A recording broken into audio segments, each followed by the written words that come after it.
However, I will use the round rectangular shape to create the designs here.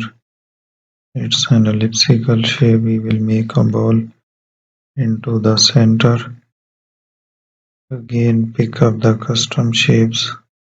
So I will make that custom shape.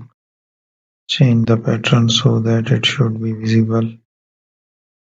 Then we will make the other similar shapes on these sides.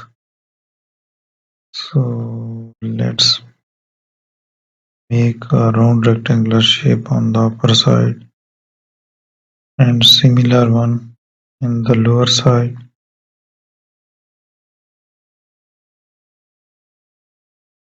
So here we are.